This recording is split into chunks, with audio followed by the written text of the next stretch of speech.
Hi, I'm Amos with Moog Music, and today I am here to talk about the first firmware update for the Moog One. We just released firmware version 1.0.1 on the web yesterday, and so a lot of folks out there have downloaded and installed that now. So far, so good. I think the installation is going smoothly. Haven't had any reports of any kind of issues with the update process itself. And if you're out there and you haven't updated yet and have any concerns or anything like that, we do have live chat on our website. We have people available whenever the factory is open to answer any questions you might have or help talk you through it. But I think it's a smooth process, very easy and streamlined, and that's going to pave the way for additional updates to come as we add new features, fix bugs, fine-tune things. And so I'm going to go over the features in the new firmware and also talk about sort of the roadmap ahead a little bit, some of the other things that we're looking at, the known issues that are out there, and just make sure that we're transparent about the state of the instrument, about what you can expect, and about what we've addressed so far. And so I know a lot of questions have come in before we've even gotten started, so I have some helpful folks here who are sending those questions along to me, so I'll go ahead and answer some of those. The number one question on the list is, will voice number possibly be a modulation source in the future? And the answer is yes. I discussed that with our team yesterday, and there's already a to-do item on the list to allow voice number to be a general modulation source for any kind of parameter that you want to spread out according to the voice count. Next question, are there any plans on a hardware follow-up, or are we trying to get the most out of the current one first? Okay, now that particular kind of question is directly asking, so what is Moog going to do next? What are your future hardware development plans? That kind of question, unfortunately, I can't answer. That we just, we have to keep some things a little bit close to the vest, and future hardware plans is definitely on the top of that list. So stay tuned. We're definitely not letting the grass grow under our feet, but you'll have to wait and see when the time is right. We'll announce new things. I can definitely say we do want to get the most out of the Moog One in every sense that you can think about that. We put a lot of work into this instrument, and I think it has a lot of very interesting paths that it's going to travel going forward. So we're looking forward to that. Next question, can the fans be disabled 100%? I would say that they can be, but that is not the best solution.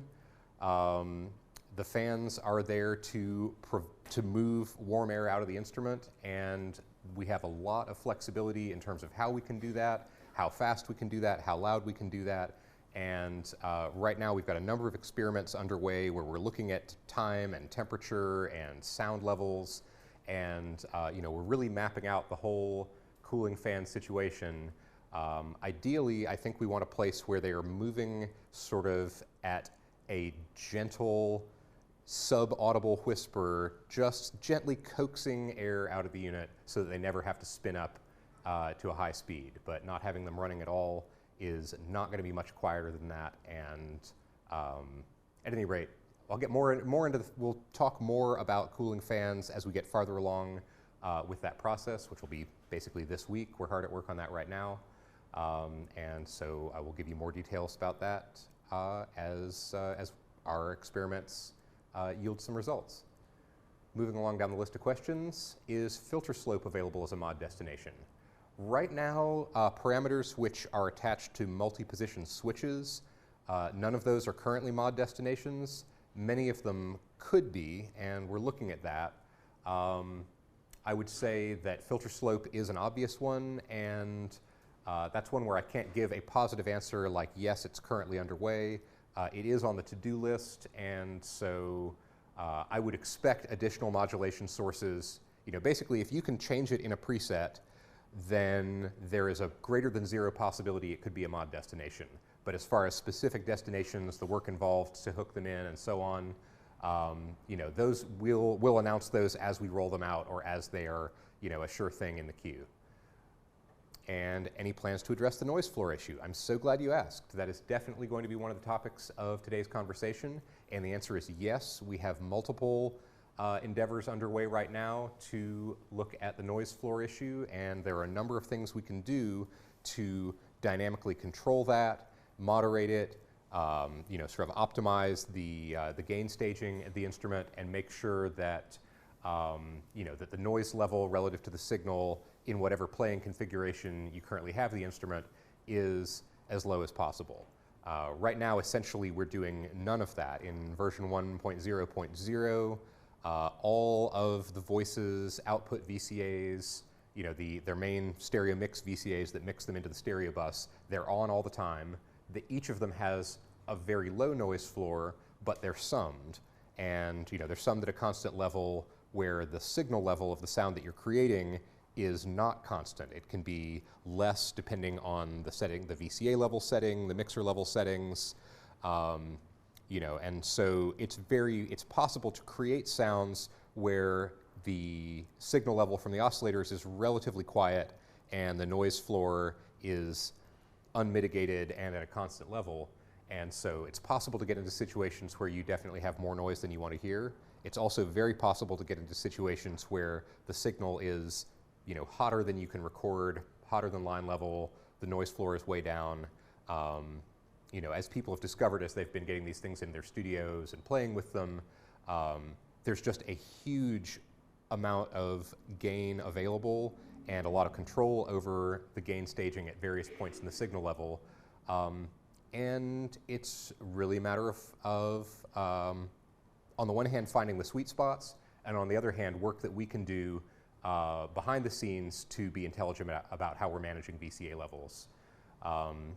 I don't want to get too far into the specifics of we are trying solution X and solution Y, and this is technically how they work, only because that work is in process right now, and I don't want to promise that we're going to do a specific thing that we're still evaluating the results of, and then find out after I've said that we're going to do it that that's not the best approach.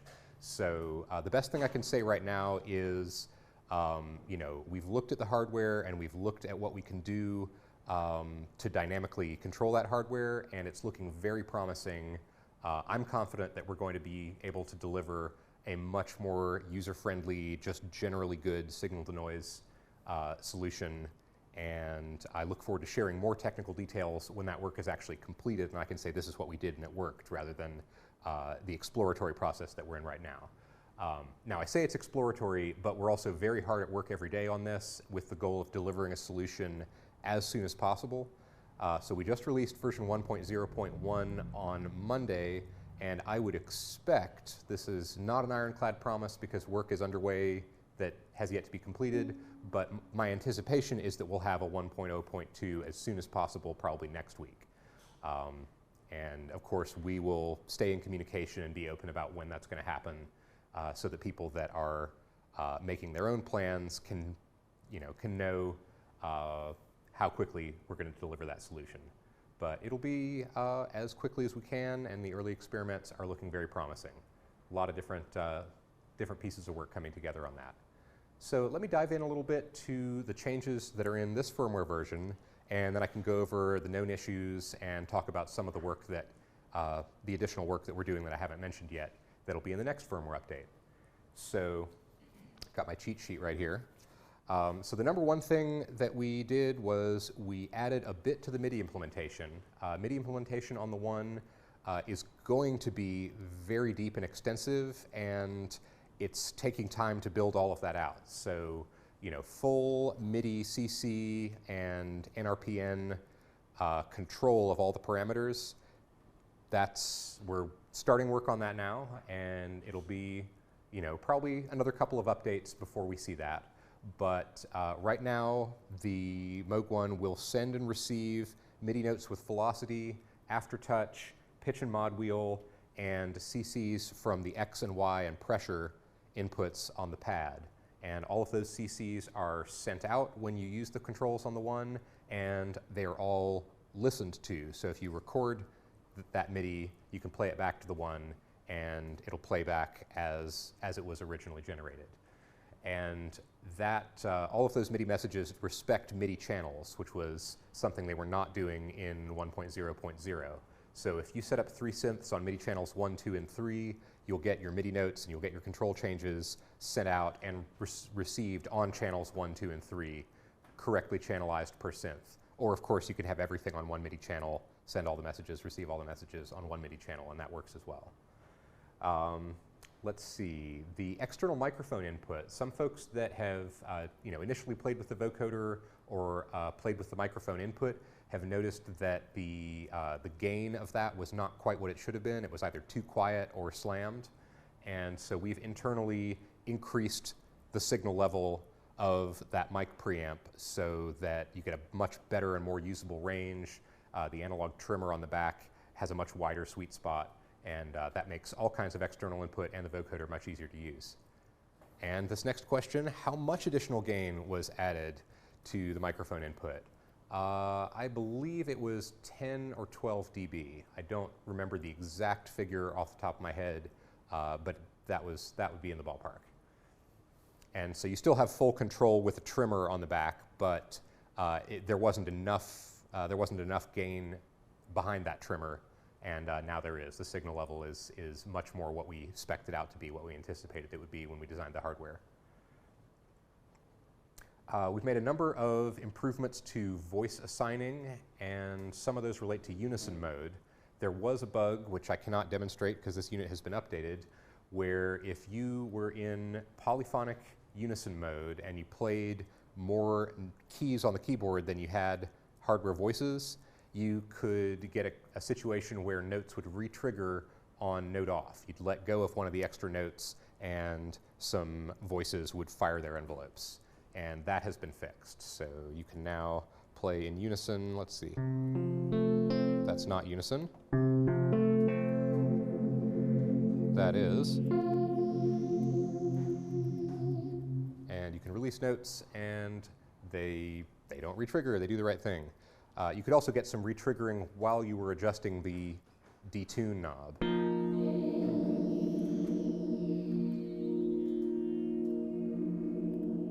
And that now works as it should as well. Going on down the list, the XY pad had a few little funny behaviors in version 1.0, especially if you were switching from a preset that had the pad polarity unipolar to one that was bipolar or vice versa. You could get some sticky values happening on the XY pad, or presets might load with some funny XY value, and that has all been resolved. The XY pad is fully well behaved at this time.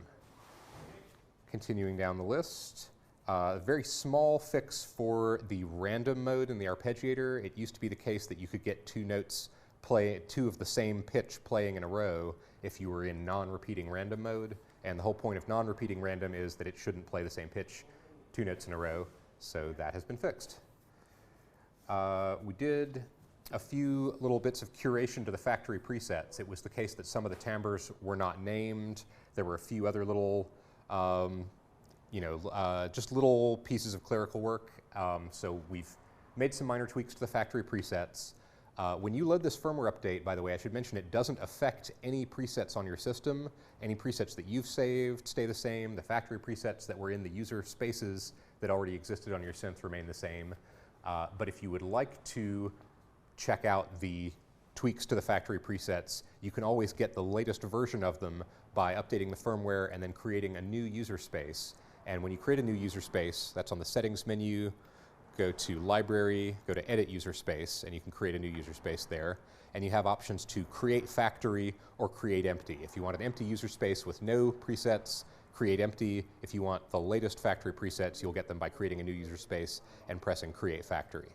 So that's a quick way to do that. And the other big change is we added the concept of disabling timbres or synths within a preset. So it had been the case that every preset can always have up to 3 timbres included in it, up to 3 synths defined. And if you don't want to use them, of course, you can turn off keyboard control, and those layers will not trigger from the keyboard. But they're always active. If you were to play them via MIDI, they would play. If you allocate voices to them, they might lay claim to those hardware voices. That's an example of an init timbre that just happens to be riding along with this preset that that was only ever supposed to have one layer.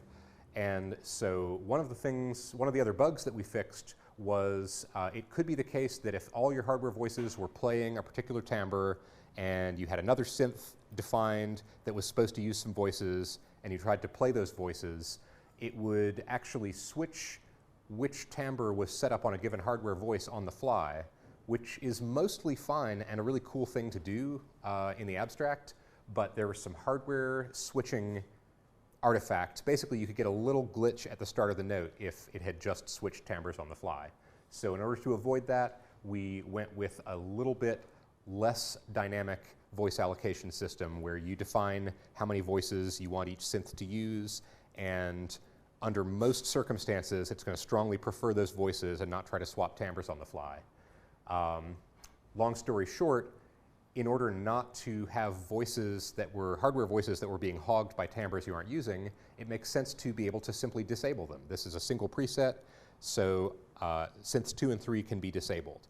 And so that's a new feature that we added by holding Shift and keyboard control. And I don't know if you can see on the screen, but you can see that the indicator of the note range for a given synth, it's either red if it's active or it's light gray if keyboard control is turned off.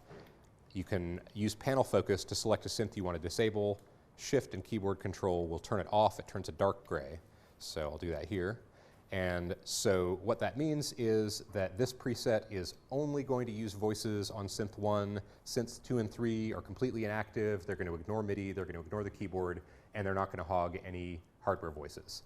And so that gives you the most flexibility of how to use the hardware voices in a way that's not going to require them to try to switch on the fly or have any untoward behaviors. And it's also just a way of more explicitly saying this is a single preset. It doesn't have two phantom synths that might or might not be in use. They're definitely not in use.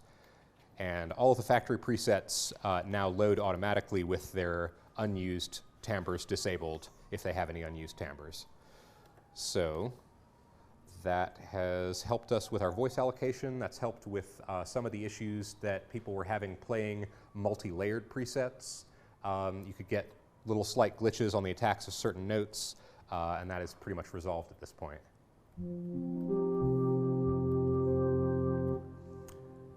Okay, and now in the interests of radical transparency, oh, I actually did leave out a feature. I'll get to the radical transparency in a minute. The feature that I left out is, this is something that was on our to-do list from the very beginning, and it just took us a minute to get around to it. By the way, there are a lot of those, a lot of really, really fun features that we're looking forward to rolling out in the weeks and months to come. But this one's really simple. It's just is to do with pitch bend amount. And we had requests from people that were doing nice, like layered sounds with complex interaction between the layers. They wanted to be able to bend pitch just subtly off from exact pitch. So where pitch bend had been in semitones, you can now fine-tune your pitch bend amount. If Shift is turned on and you adjust pitch bend, you can now get fractional pitch bend amounts. And so you can bend pitch by 2.1 semitones or 2.01 semitones. And that allows you to get a nice sort of beating or phasing between different oscillators. You can also do that. Each oscillator, by the way, I don't know that I've mentioned this in previous walkthroughs, but there is a parameter for each oscillator called bend up offset and bend down offset, and that's a way of assigning a special pitch bend amount or a special offset to the pitch bend amount just for a specific oscillator. So that lets you bend from a unison into a chord or from an interval into a unison sort of thing. Let's see. Go to the trusty init preset.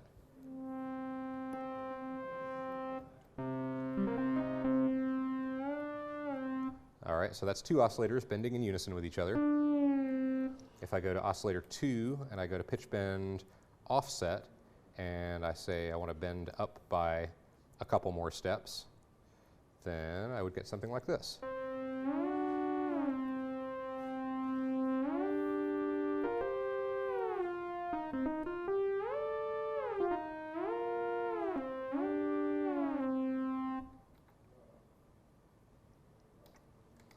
All right, so the radical transparency I mentioned, that is known issues that are still present in the current firmware. And this is not a complete list, and we are always talking to people on our chat. We're watching forums and user groups and trying to make sure that we are responsive to all of the issues that people report. And so this is a collection of issues that we found, issues that have been reported to us that we've confirmed, and most importantly, these are mostly things that we are currently working on and expect to have solutions for in the near future. So I've already mentioned some of these in the chat. There's more questions coming in. I'll get back to that in a moment. Actually, there's a nice segue between this item and the questions. So item number 1 on the known issues is fan noise. The cooling fans come on at a lower temperature than we strictly need them to, and they're running faster than we strictly need them to. And that was really due to an abundance of caution on our part. We work in a noisy factory, and we want to make absolutely certain that everything is, has a wide safety factor, much wider than, than strictly necessary. And so good enough for day 1 was the situation that we shipped with. And when people started getting these instruments into their quiet studios, they gave us their feedback, like, hey, actually, we need, we need this to be fine-tuned for our environment. So the question that came in is that there's been a wide variety of experiences with fan noise. How much of that has to do with the operating system? How much of that has to do with the environment? Well, let's see. So wide variety of experiences encompasses a number of things. Number 1, 16 voice units get hotter than 8 voice units because the voices themselves are consuming a lot of power and turning it into heat. People's studios are very different in terms of climate. From people that have been posting online, some of them have said, I live in New Mexico, I don't have air conditioning, I have thick walls and it's hot in the summer and cool in the winter. Other people have, meticulous climate control. Some people who have climate control have air handling noise already in their studio environment. Other people have perfectly acoustically treated, isolation chambers that no sound gets into. So the basic, noise floor of a room, the climate that the machine is being operated in, the number of voices that it has, all of these things are going to play into how much the fans are running on that unit and how much that is perceived as exceeding the ambient sound of the room itself. And then, of course, individuals, some people have misophonia and really dislike certain sounds. Other people, aren't bothered. So the exact same sound in the exact same room is going to be reported differently by 2 different people based on how they feel about it. So all of those things play into just sort of the perception of how much variation there is. Let's see. So in short, we are running at a very conservative low temperature and are aggressively maintaining that low temperature. We've evaluated the hardware, we've evaluated the tuning of the instrument, the longevity. There's no concerns about longevity or increased wear running at a higher temperature. It's still well below anything that would be of concern in that regard.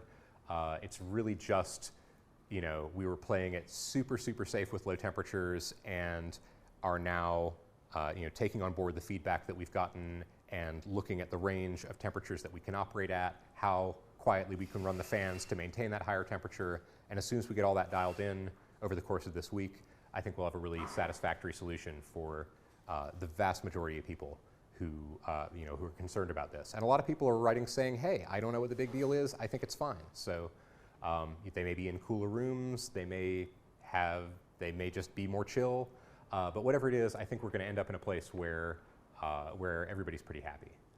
Going back to the list of questions, can I run a demo of series mode on the filters? Can't get it working. Okay, yes, and to the person who asked that question, please feel free to reach out over chat, get in touch with someone one-on-one if this demo doesn't help. But yeah, I can absolutely do a quick demo of series mode of the filter. I'm going to go to the Filter More page here so you can see, if we're showing that view of the camera, you can see the filter settings here. All right, so this is 2 sounds, and I'm going to run them only into the ladder filter. So we want to do series, and the way the series works is sound goes from the mixer into the state variable filter, and then out of the state variable filter into the ladder filter, and then on. So we can run sounds only into the state variable filter. And that's all we're hearing right now. So now if I switch the mix over to ladder filter, we hear nothing because the filters are in parallel and I'm not sending any audio into the ladder filter. So if I now go here to the series parallel button on the front panel and put that in series, note that mix is still over on the ladder filter side. And so I'll demonstrate again. This is now just a state variable filter.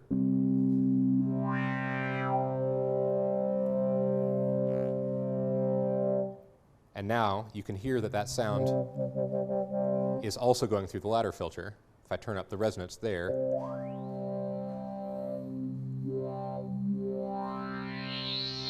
and you can hear when the resonant peaks line up with each other, you get a big boost in the signal right there.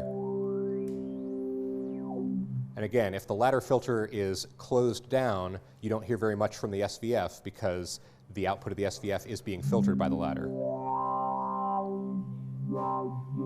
But so the key is, if you want true series operation, you need to send signal only into the SVF, you need the mix to be 100% ladder, and you need the filter route to be series.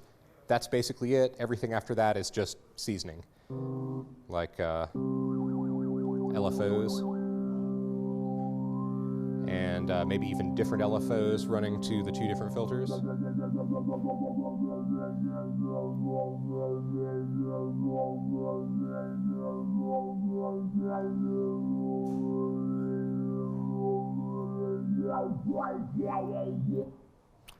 And there you have filters in series. So yeah, three things: mixer into SVF, mix to 100% ladder, series route. That's it. Can I put the SVF in high pass? I can put the SVF in high pass. I have that ability. And so let me do that.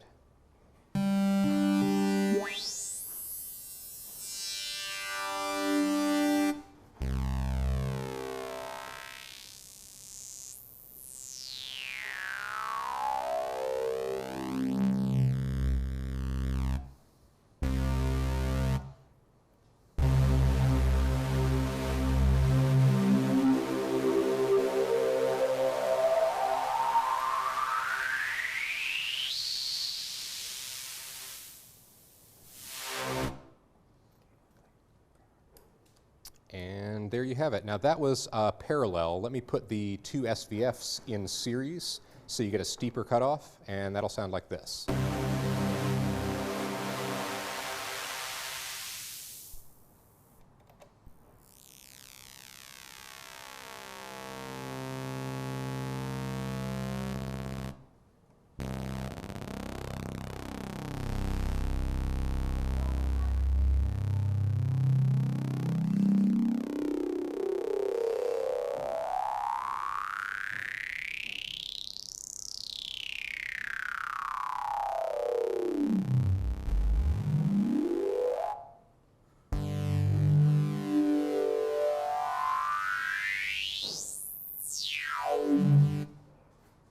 Cool. All right, next question. Any plans to update the signal handling for effects, which are pretty weak right now, in my opinion? Man, ouch.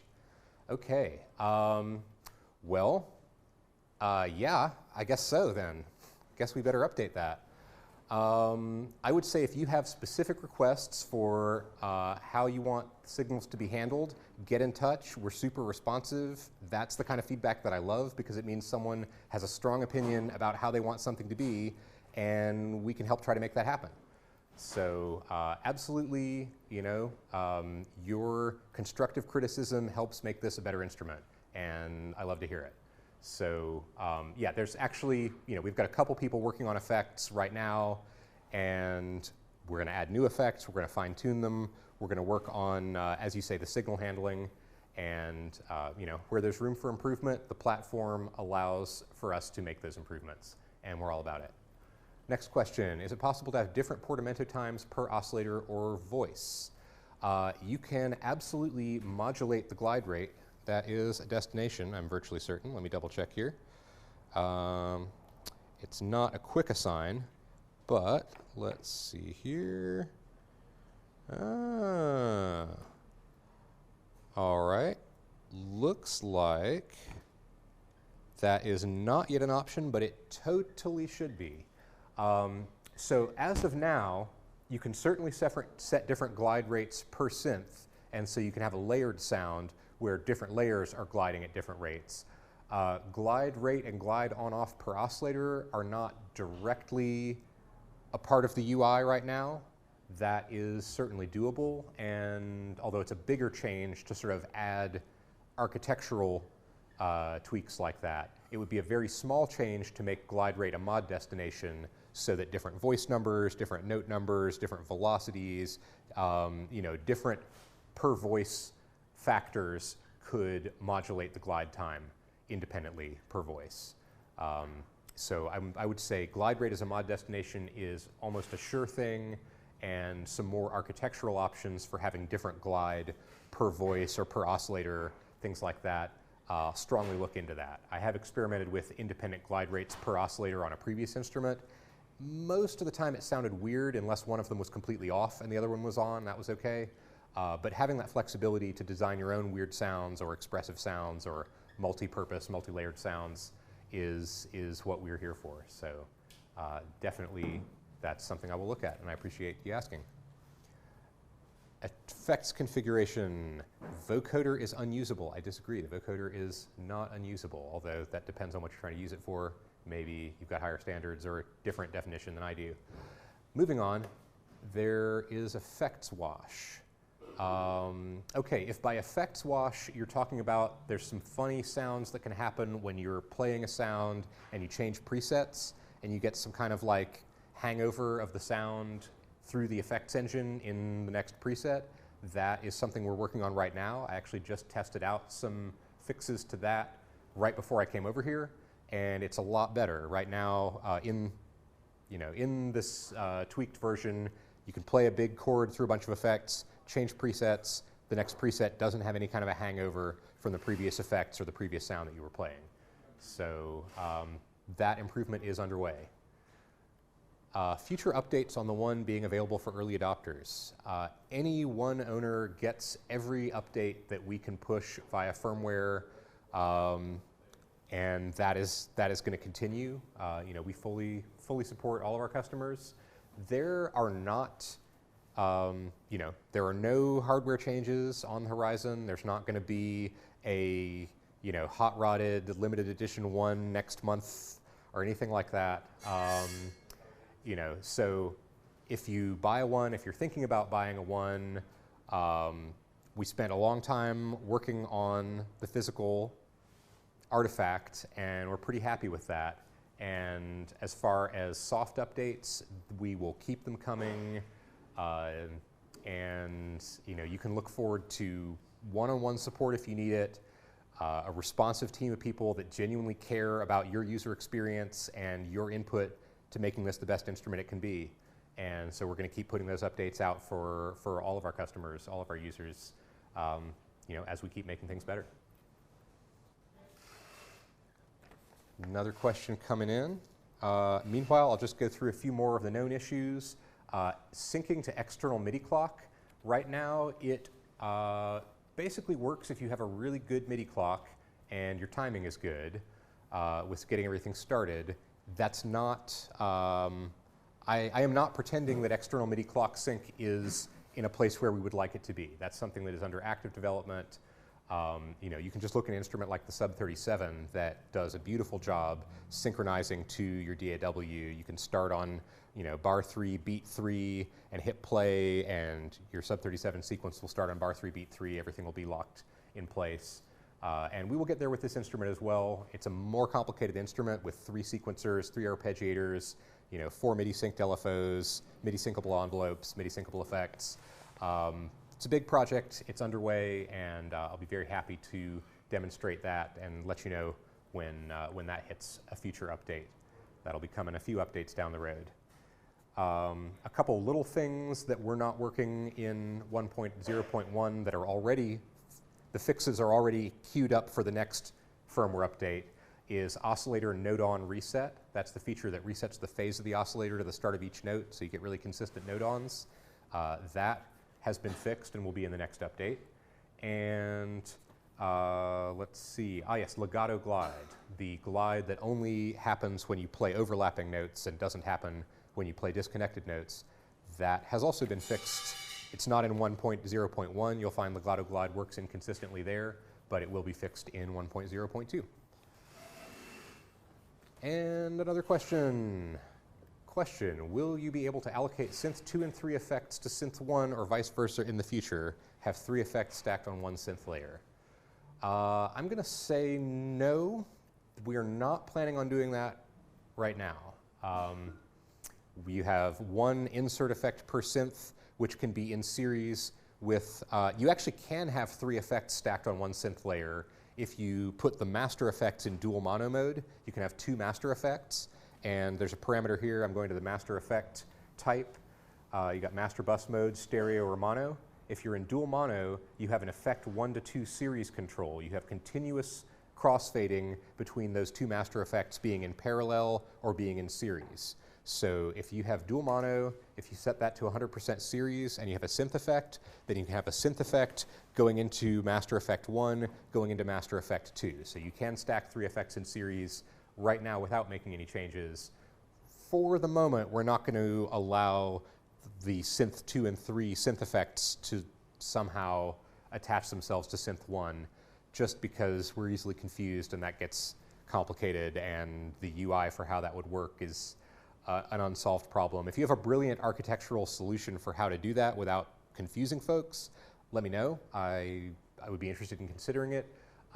We decided that was getting a little bit too confusing relative to wanting to have a UI that always made sense, that was always inviting, and what you see is what you get. We did our best not to overload any controls, not to make anything behave in confusingly different ways depending on what mode you were in, and so moving around how the effects work was straying a little bit too much into that confusing territory when we were initially considering it. More questions. Do you have an anticipated firmware schedule? Well, just released the first update. The next one is coming as soon as humanly possible, which is, I would anticipate, is early next week. Beyond that, we're meeting every day to look at, our backlog and to prioritize it, sort of break it up into updates. So the next update, we're going to schedule these things, and then the update after that, we'll schedule these things. And this definitely needs to happen, but it's not a big priority. It can wait till 1.2. So as what I anticipate is that the road ahead for the next update is always going to be the clearest. And as you get farther out from that, any estimates that we would make in terms of calendar dates would be increasingly inaccurate or subject to various contingencies.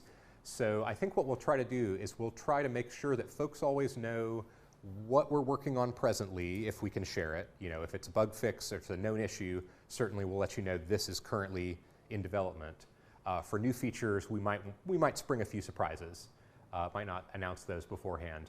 But essentially, my hope is that the user community will always have a good sense of just roughly where we are relative to the next anticipated update and what we're currently working on.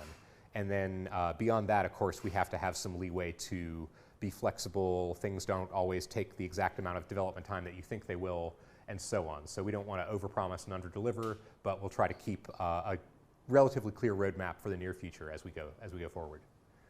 Next question, is it possible via software update that the parallel serial setting in the filters could be a continuous amount rather than on-off? I don't think so, because for it to be a continuous amount, you would actually need a couple of VCAs. You'd need a crossfader internally, whereas I'm pretty sure that the filter link is literally a switch that's either open or closed. So they are either in series with a wire directly between them, or they're not. So if it's hardware switches, as I believe it to be, there's not a way in software to turn that into a crossfade. All right, let's see, moving on down the list here. I think I've covered just about everything. The sequencer tie function is currently known not to use the same voice for notes that are tied together, which it really should do. And it really will do. That's also being fixed in the immediate near future. And so that'll let you, you can have a polyphonic sequence, but if two notes are tied together, those specific tied notes will play legato on the same hardware voice. That's how it's supposed to work, and that's how it will work soon. MIDI note on can output a 0 velocity, which is a note off if you play very, very slowly. This is not a velocity-sensitive patch. That will be fixed. And this is related to an issue that some of you have noticed where if you use velocity modulation for the envelope levels, that is not actually scaled correctly. So if I have a sound that has a low sustain like this, and I attach velocity modulation to it, then the sustain cuts off. It's actually going down below off instead of just being, it should just be very quiet. So there's a slight scaling mismatch between the envelopes and the off threshold when you're modulating them by velocity. And oops, that's our bad. We will fix it. And actually, that's another one where yesterday, I believe, I tested a solution for that was very satisfactory. So we will be fine-tuning that as well. And that should also help with the issue of the exponential release time seeming to get silent a little sooner than it feels like it should. That will also be improved. Okay, so I think that's all of the questions that we've caught up with. Let me see if I have any more known issues to mention here. Oh yeah, this is an important one. The panel focus lets you point the panel controls at any of the layers of the synth that you're editing. And the way it's supposed to work is you can select multiple synths, grab a knob, and that's going to edit all of the synths that are selected using panel focus. And that is true for all the front panel knobs. However, it is annoyingly not true for the soft parameters that are edited on the LCD screen. So if I have 3 synths selected in panel focus and I'm adjusting an envelope delay time, that is only going to affect the first of those synths that I had in closest focus. It's not going to affect the other 2. That is a mistake, and that will be fixed. So that's the roundup of known issues in 1.0.1 and things that we have fixed. And I would say, yeah, again, early next week is our anticipated goal, and by early, I am intentionally not mentioning a calendar day. We'll get there.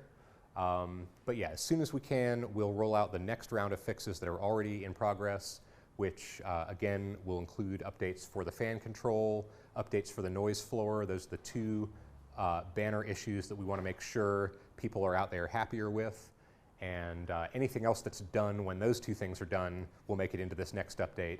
And anything else that's still in process will be in the subsequent update. And of course, with the next update, we'll list what's been fixed, known issues, what's currently in development. We'll make sure everybody is on the same page with us about what's going on.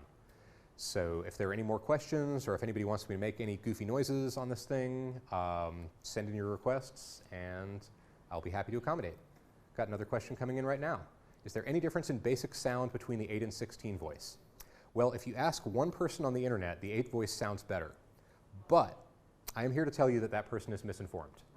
There is absolutely no difference in the sonic character of the instrument. A 16 voice unit has, 8 cards in it with 2 voices each that are identical to the cards that are in the 8 voice unit. There's just twice as many of them. The way that those voices mix together, if you play 8 voices on a 16 voice, it's going to sound exactly like 8 voices on an 8 voice. They have the exact same hardware, the exact same sonic character. They are literally identical except for the quantity of voice cards contained therein. So that is really the only difference. Let's see. Yep, that was the question. So yeah, I was amused by the 8 voices sound better. I think really there are so few examples of well-recorded demos in the wild that each time one comes out, it like changes everything for someone who, for someone for whom it's the best demo that they've ever heard. And so, we're still in a world where there aren't a lot of demos out there, and everybody's got their own signal path, everybody's got their own ear for recording. you know, some people make more jaw-dropping demos than others. It's not because they were using a better sounding synth. You know, the hardware has the same broad sonic capability no matter whose hands it's in, and no matter whether it's 8 or 16 voices. All right, oh boy, more questions. Windows USB support. Thank you very much for reminding me about Windows USB support. That actually is on the known issues list. It's the last one on this list. I hadn't gotten there yet. USB MIDI is not working yet on Windows systems. It comes up with an error saying that it either needs a driver or, you know, couldn't use the default driver. We are in touch with our friends at Microsoft. We have a programmer who is on hand on our firmware side tasked with specifically that issue. So we're on top of it, and I will give you an update on the timeline for Windows USB support as soon as I have one, but know that we have multiple people looking at that right now, and we're going to make sure to take care of it as soon as we can. Works fine on OS X. Haven't tried it in Windows 3 or Windows XP. Might work there. 7 and 10 definitely needs a little bit of help. Oh yeah, I haven't tried Windows Me either, so maybe you can try that, all you Windows Me users out there. Okay, next question. Can you disable keyboard control per timbre? Absolutely you can. That you have always been able to do that. So if I start out with an init preset and it has keyboard control enabled for only one synth, I can turn it on for the others. You just basically select the synth that you want to enable or disable using panel focus, and then you turn keyboard control on or off. And it's that simple, and it's reflected here on the home page by the color of the key range indicator that you have there.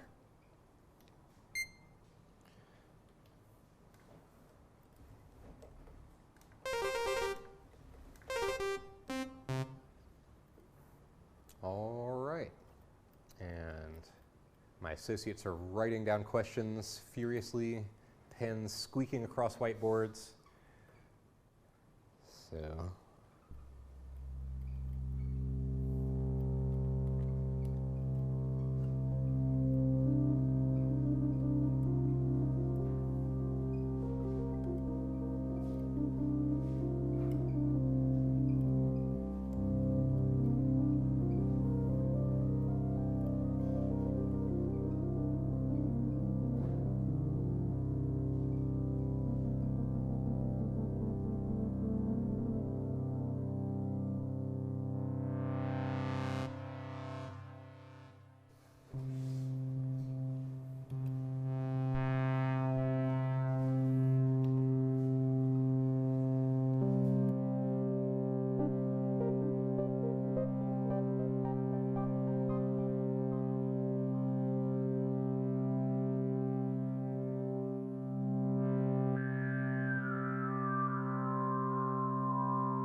Done. All right.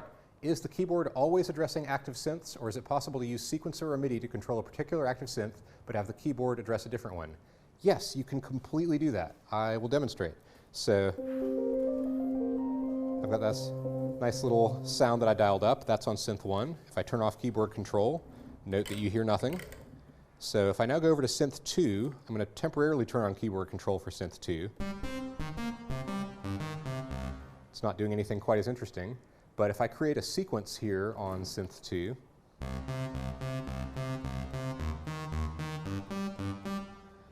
then I can play that sequence, and I'm going to turn off keyboard control. So I'm playing on the keys, nothing is happening. If I go back to synth 1,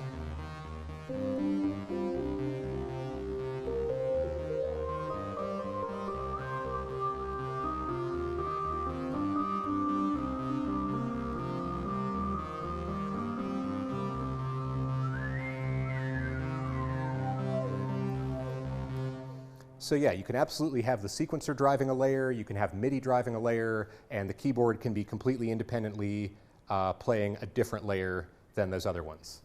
And that's very easy to set up on the fly, as you just saw. Actually took less time to do than it took to write down the question, so that's good.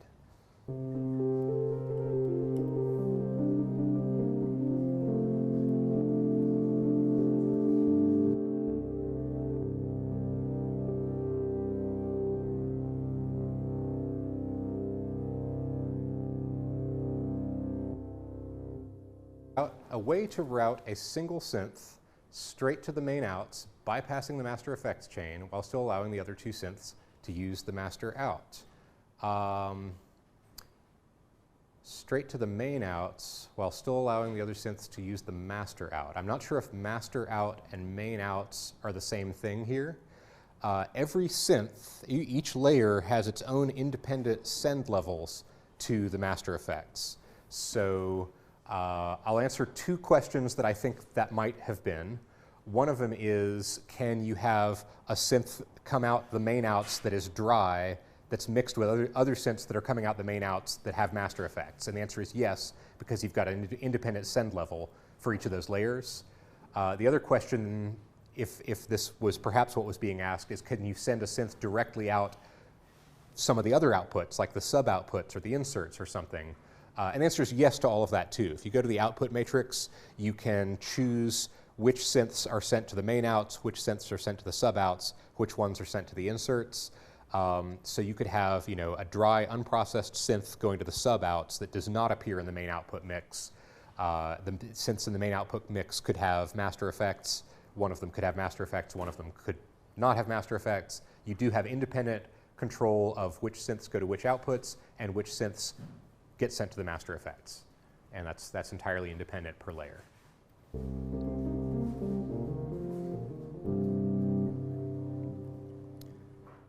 All right, I think we might be out of questions. I think we might be out of known issues still present in v1.0.1. Oh, nope, here's one. MIDI input. Right now, the local keyboard is filtered by keyboard range. So if you set up a split and you have, these keys are playing one synth, these keys are playing another synth. Right now, incoming MIDI notes are not filtered by keyboard range. So if you play a note that's outside of the split range on the same MIDI channel, it will play that synth. That is, definitely a major oversight that will be fixed as soon as possible. For now, there's still an easy way to play splits a relatively easy way to play splits via MIDI, which is you can simply assign a different MIDI channel per layer, and only the notes on a given MIDI channel will affect that synth. So you do still have filtering, just not by keyboard range. We're going to fix it. All right, someone is asking us to address mechanical noises. That's very open-ended. I've seen some forum posting talking about sort of creaking noises or tapping sounds coming apparently from inside the instrument. I'm going to assume that those are the mechanical noises that, that we're being asked about. And the best I have for that, and this is speculation, so disclaimer, I am speculating.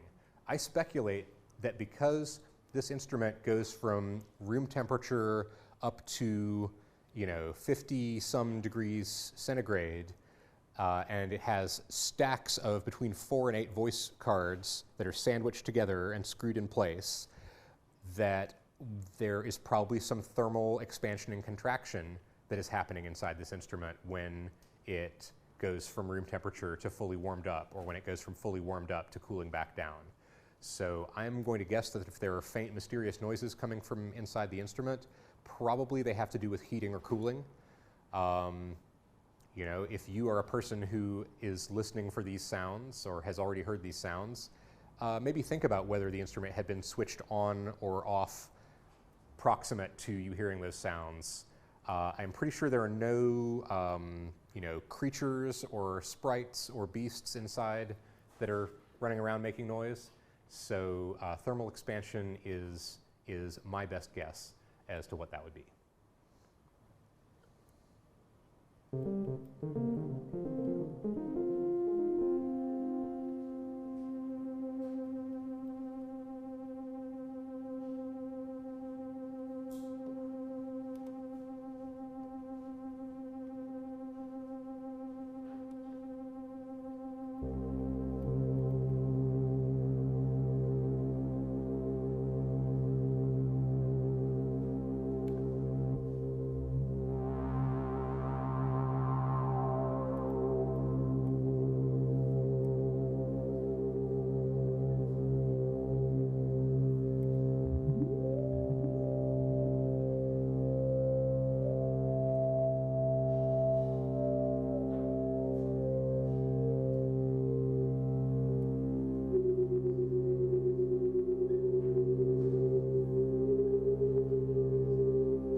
I have one more question coming in here.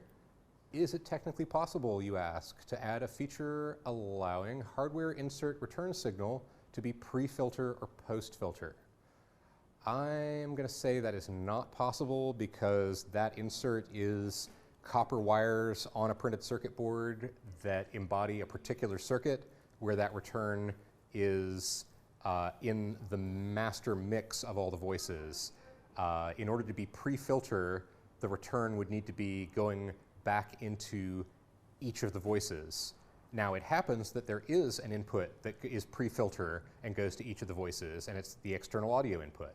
So you could probably do some interesting feedback tricks where you take a send, which is post all the voices being mixed together, and then you send that back to the external input in the mixer and run it back through the filter. Things will feed back. It might get weird. It might be really awesome, like feeding back the output into the external input of a mini Moog. I haven't done that particular trick yet, but if you want a pre-filter insert, that's the external audio ins. The send returns are, they are after all the voices get mixed together on a different board, and so no way to change that in software. Can I demo some of the internal reverb settings? Immense effects engine. Yeah, I can do that.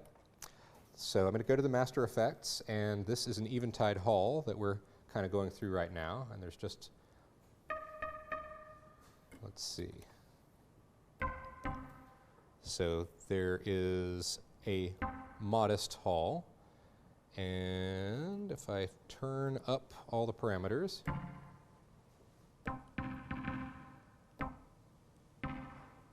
that's the single pre-delay.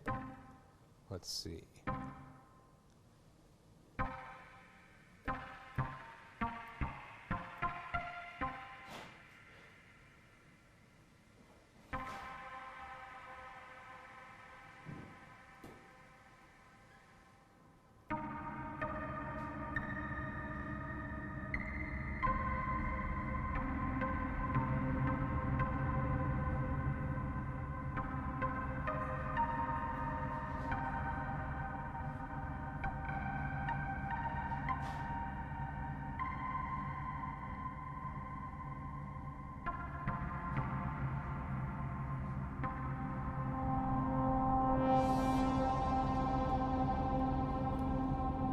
And for those of you that are wondering about the noise floor, that was actually a noise oscillator that I had cranked up there just to make space.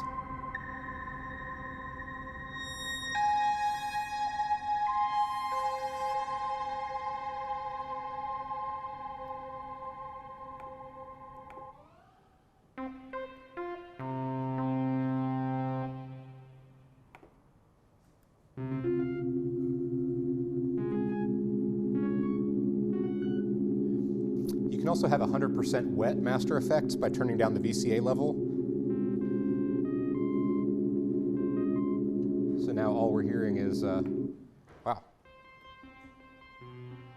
is the wet signal.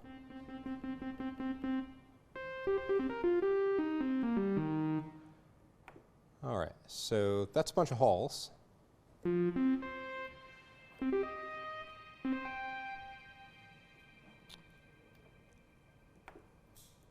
We have some plates here as well.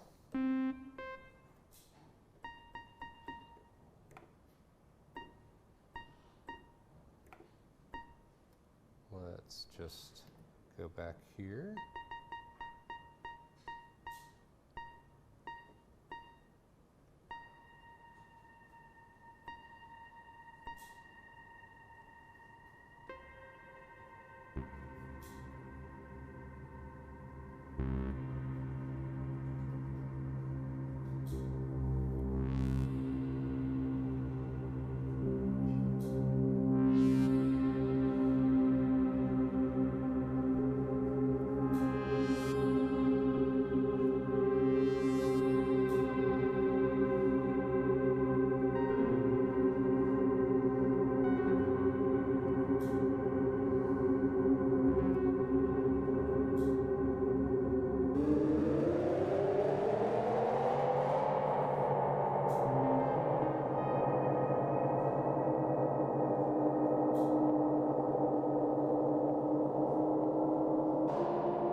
Ah, infinite decay. Less than infinite decay is much less than infinite.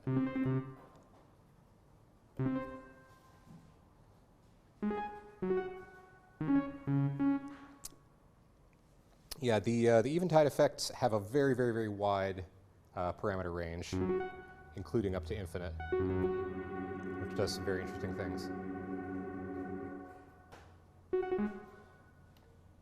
Okay, I'll just go through a couple more here.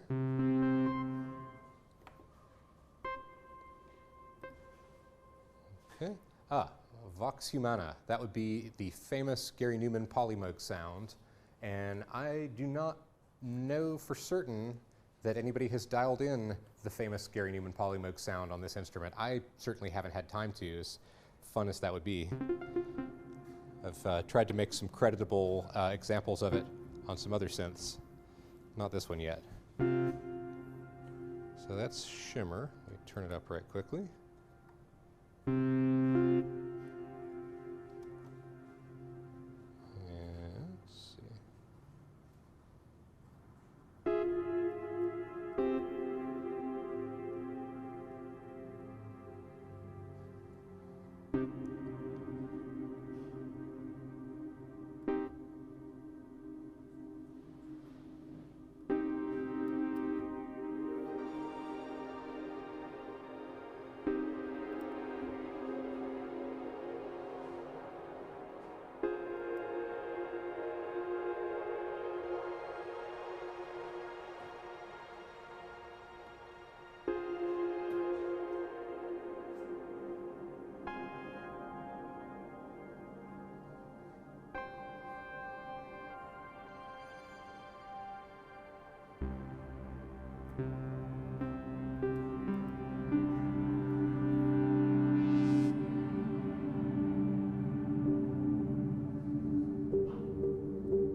Are the Eventide effects based on certain models, like the SP 2016, etc.? As I understand it, we are using essentially the same algorithms that are used in the H9 for black hole, shimmer, plate, hall, and room.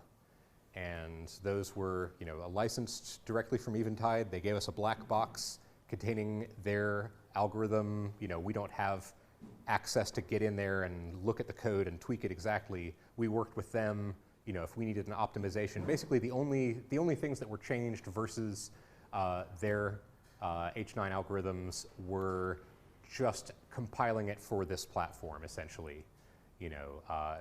Figuring out how to tweak the runtime to mesh with our system. But algorithmically, those are the models that they gave us, and they should be shared from the H9 and the Factor pedals, I believe.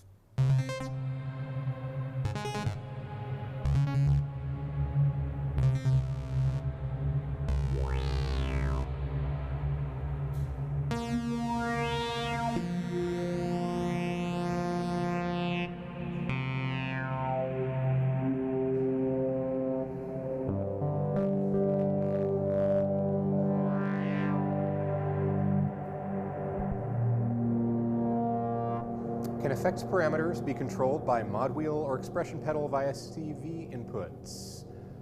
Not yet. I think we mentioned in one of our earlier live streams, the plan is afoot to allow all the controller inputs, the CVs, the pedals, pitch mod, XY pad, to be able to modulate effects parameters, but that basically requires a whole parallel modulation engine to be developed, because the one that exists right now is running on the voice cards. All of your LFOs and envelopes and filters, everything that exists per voice is modulated at the per voice level, whereas the effects are living globally at a different level that you can't reach out and attach an envelope from one voice card to the master, reverb depth or something. But the technology, it's just work. It's just work to make that happen, and it's work we are planning on doing. So it's not in there yet, but that will be coming.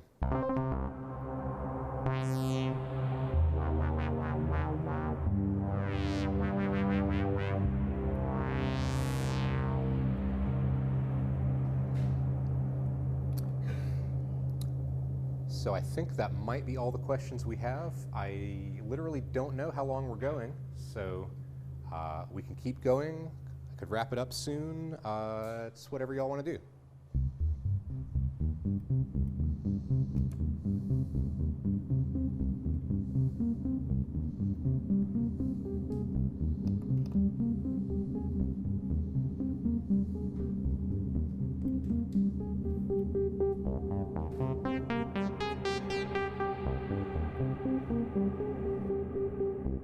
That's it. I'm going to play us out. Thanks very much for joining us. Hope I answered all your questions. And if you have more, hit us up on chat.